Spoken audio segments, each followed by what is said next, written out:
Albert Einstein, Richard Branson, Bill Gates, John F. Kennedy, Tony Robbins, Michael Phelps, Will Smith.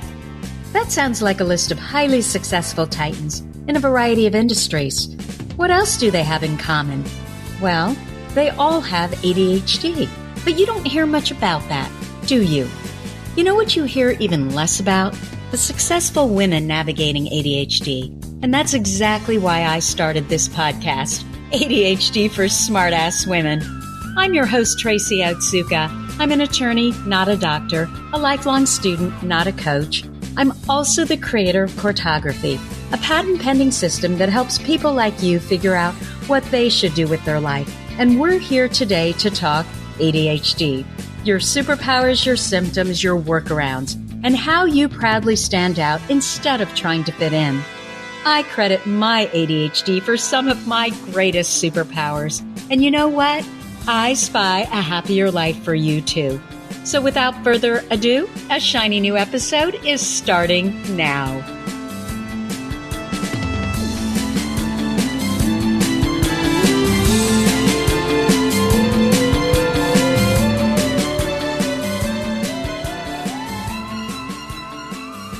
Hello, I am Tracy Otsuka, and I want to welcome you to episode 3 of ADHD for Smartass Women. Today, I would love to talk about the trait that all of us with ADHD actually have. ADHD is so difficult to diagnose because our brains are all wired so differently. What this means is that your symptoms probably don't look anything like mine. And that really bothered me because I'm a bottom line person and I have this constant need to always simplify. Sounds like an ADHD brain, doesn't it? One of the things that I noticed is whenever I would be talking about ADHD and I would go through the list with dozens and dozens of potential symptoms, the person who I'd be speaking with, their eyes would literally just glaze over. And I realized that it almost sounded like everyone could have ADHD, and I knew this wasn't true.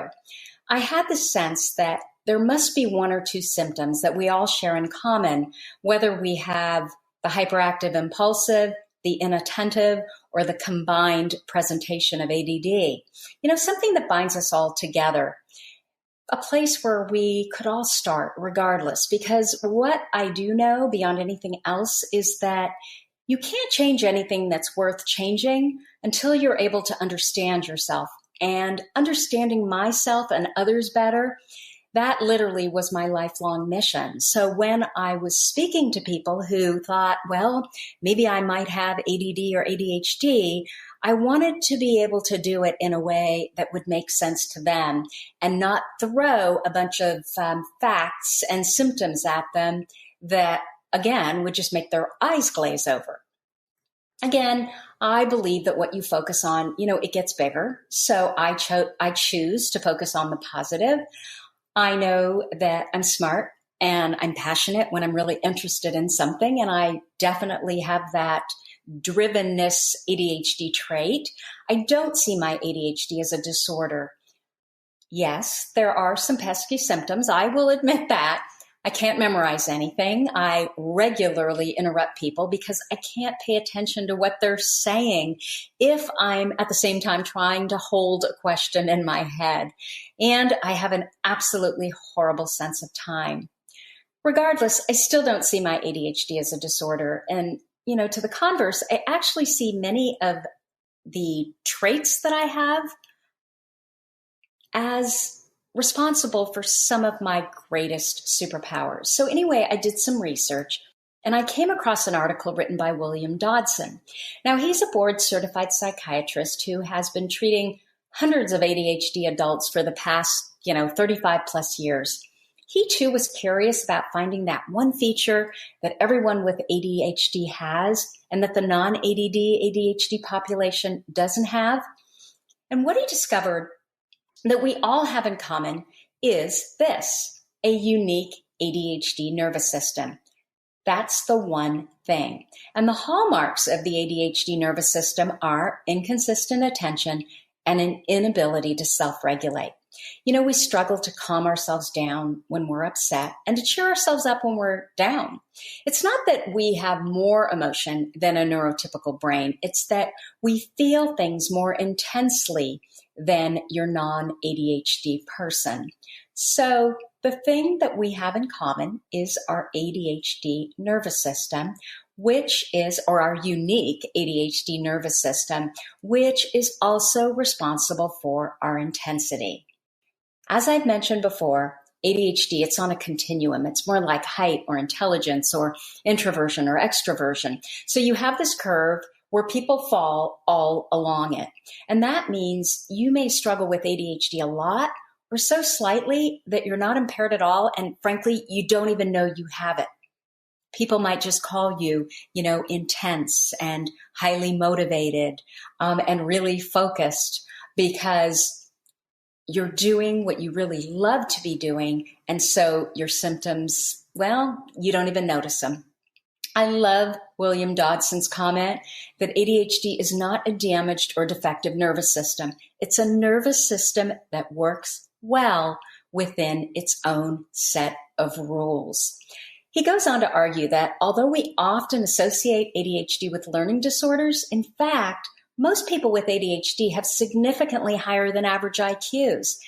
And this is no surprise since scientists now agree that ideation is among our greatest strengths. We are literally idea machines. Dodson also states that we don't have a shortage of attention at all. The problem is the opposite. We pay too much attention to everything, and we have so many ideas swimming around in our brains. Our problem is that we know we're smart, we know we're creative, but we just don't know if those abilities are going to show up when we need them to show up. The fact that our abilities come and go throughout the day, basically that's the classic symptom of ADHD, isn't it? So what we all have in common is this inconsistency in focus and attention and our intensity. Before I go any further, let me talk about how a neurotypical brain will function if they need to get something done. And it's great if they're interested, if they're challenged, or they have a deadline. But not having those things isn't the end of the world for them. They have 3 ways that they get things done. First, they do what's most important, what they think they should get done. Second, they do what's of secondary importance, what their teachers, their parents, their boss thinks they should get done. And third, they do what they get rewarded for doing or punished for not doing. Now, people with ADHD, they struggle with all of those things, right? Beyond that, we're disorganized in part because we don't think linearly, and most organizational systems are built on prioritization and time management. We don't prioritize well, and we have no sense of time. So few of us with ADHD do well on those things either. So what's our workaround? Well, we know that the ADHD brain is wired for interest and not importance. If we're interested, that increases the dopamine in our brain. So that's how we can get around our inconsistency in focus and attention. This is why you can research for days all matter of subjects you're interested in. I can sit here and Google 100 hotels for my next vacation, but then forget to eat lunch or pick up my kids at school, while, of course, I'm doing these things. And this is why your child can be raptly focused on video games for 3 hours straight, but can't do 3 minutes of homework. We must be intrigued or interested in what we're doing. What we have, and what Dodson acknowledges that we have, is an interest-based nervous system. So we know that when we're interested, we won't have the impairments or the executive function deficits. You see these kids really struggling in school. Well, of course they're struggling. They're learning what their teacher is telling them is important to learn. They're learning what their parents are telling them is important to learn. But the problem is it's not important to them. It's not interesting to them. Kids should be learning what they're passionate about, what's interesting to them. My son, he goes to a school where they work hard to teach writing, social studies, science, and math through what the kids are passionate about. I believe that the mistake of education today is that we go wide instead of deep. If you have a kid that really, really loves a certain subject, why wouldn't you teach all these other subjects that you think are important that a child learns through those subjects? I mean, he would be focused, he would be attentive, he'd be hyper-focused, more than focused. So let's take it one step further. And, no wonder those with ADHD can't function in a boring job, right? Their boss tells them what to do. People with ADHD, first of all, they don't want to do things that they don't choose to do. And secondly, they certainly don't want other people telling them what to do. How else can you get the dopamine firing in your brain? What is another avenue that we can use to work around our brain challenges? Well, by being challenged. My son was just limping along in Spanish until his Spanish teacher bumped him up and put him in the advanced Spanish class with a college textbook and then told him how difficult and challenging this class would be. Well, he just thrived. He absolutely loved it. He felt like he was being challenged, and that experience caused him to start focusing on other languages and learning other languages because he had such a good experience with Spanish. And, when he first started school, he didn't think he had any aptitude for languages. But once he was challenged, he realized, oh my gosh, I really do have an aptitude. And that encouraged him to study other languages. So he's really into languages now, which would have never happened had that Spanish teacher not challenged him. What else gets the ADHD brain moving? Well, competition does. We have a lot of professional athletes with ADHD to support this. Serena Williams, Simone Biles, Michael Phelps, Michael Jordan, Magic Johnson. You're hyper-focused because you're interested in what you're doing, you're competitive, and you're driven. What a great combination. It sounds like a professional athlete, doesn't it? What else gets around our inconsistency in attention and focus? Well, deadlines. A sense of urgency also gets the dopamine firing in your brain. You've got to get it done, otherwise you're going to flunk. You've got to get it done, otherwise you're going to get fired. You've got to get it done, otherwise you're going to miss this big, huge opportunity that you will never have again. Well, that fires the dopamine in your brain too. But it's also what most of us have been doing, which it's not working that well, right? It's why we chronically procrastinate around the things that we really don't want to do. The neurotypical world has been created by those and for those with neurotypical brains. It's not a good fit for those of us with ADHD, so we have to create our own world, and the earlier we can do that, the better. And I should say we have to create our own world with our own set of rules that work for our brains. Adults with ADHD, they report more damage from parents, the school system, a bad fit job-wise, than the actual ADHD itself. What can we do? Well, remember that whatever you focus on gets bigger, right? So let's focus on the good stuff instead of the challenges. Everyone needs to know who they are, what they value, what they're passionate about, so they can answer that "what do I do with my life" question. But for those of us who are ADHD, it can literally be the difference between life and death. And I don't mean to sound alarmist, but the stats on anxiety and depression and addiction and car accidents and unwelcome pregnancy and suicide for untreated ADHD really supports just how important this is. We have so many ideas running around in our head, don't we? And it's hard to pick one. So instead, what do? We stall. We procrastinate, we do more research, which ultimately leads us to doing nothing. And that's the big mistake right then and there. You have a bunch of ideas running around in your head. You don't know which one to pick. Pick one. Pick your favorite one. If that doesn't work, pick any one and just start pursuing it. It may not be the perfect option, but it doesn't matter. You're going to start working on it. You're going to build your confidence. It's going to lead to other options. But this is the key. You have to start all of this by getting in your body and getting out of your head. You have to pay attention to how you feel. When you feel good, when you feel lit up, when you feel happy, like you're exactly where you need to be, that's the signal, this little rudder in your body that you're moving in the right direction. So you know what you're going to do? When you feel that feeling, you're going to do more of that.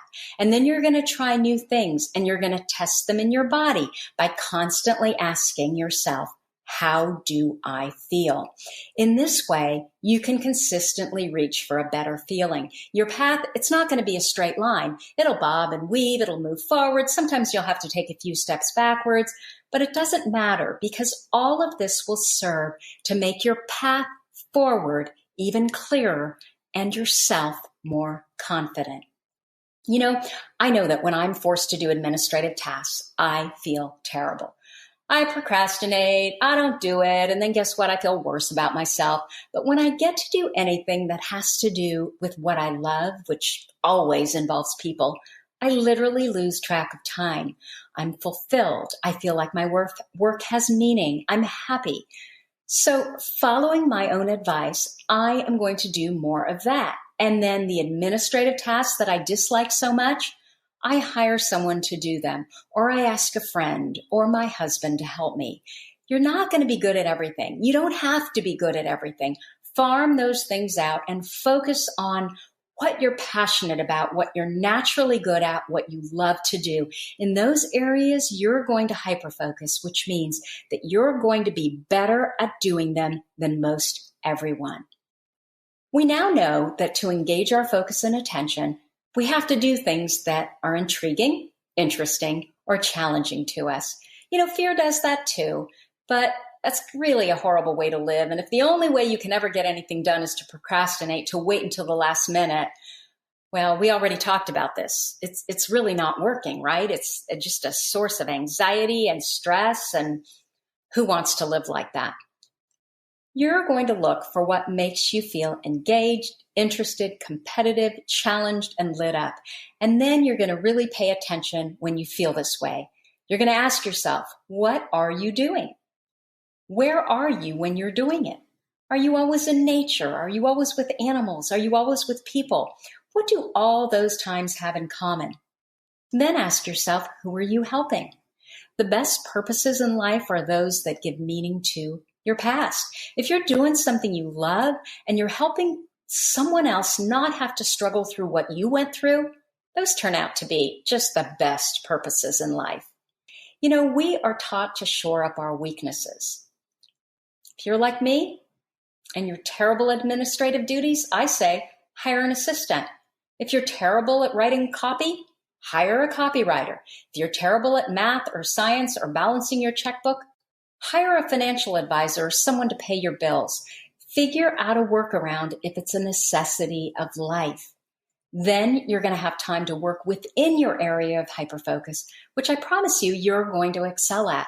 Forget about the weaknesses. Stop trying to shore them up yourself. Shore them up with other people that can help you. Those of us with ADHD, we have a unique brain wiring, which means that my formula that works for me is going to be different than your formula that works for you.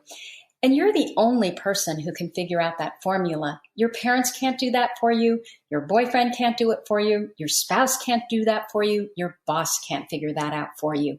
And I'm not just talking about what you pursue school-wise or career-wise or relationship-wise, but also what are the strategies that you employ to extend your attention and focus. You can nod to your strengths, obviously, but many of us get stuck doing a lot of things that we're really great at. We don't really love them, and we end up doing them for a long, long time, sometimes the rest of our lives. For those of us with ADHD, for long-term success and happiness, we need to do what we have passionate interest for. It's the only way for us to bring meaning to our life. We're never going to be happy fitting in because that's not who we are, and that's not where we can be our best selves.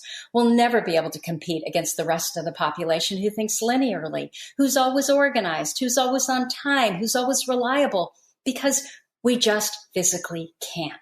Quite simply, that means that you need to ask yourself, what am I really passionate about? What am I better than everyone else at? What do I do that I can hyper-focus at every single time? We will never fit in. So the real question you need to ask yourself is, where do I stand out? And that's how you work with an interest-based nervous system. As always, you're listening to ADHD for Smartass Women. If you have a comment to this podcast, feel free to contact me. If you like what you're hearing, drop us a review. If you have a guest you'd like me to interview, or you have a topic or idea that you think we should mention or go into, feel free to reach out to me at tracy@tracyotsuka.com. Thanks for listening, and I will see you next week. You've been listening to the ADHD for Smartass Women podcast. I'm your host, Tracy Otsuka, and we're available on iTunes, Stitcher, Spotify, and Google Play. If you liked what you heard, we sure would appreciate a review. And not coincidentally, ADHD for Smartass Women, well, that's also the name of our free Facebook group. Go look it up. We're a totally smartass community of successful, ambitious women who share our ADHD wins, questions, and workarounds. We'd love to have you join us. You can also find all my details over at tracyotsuka.com. Don't forget, I spy a happier life for us, and I'll see you again next week.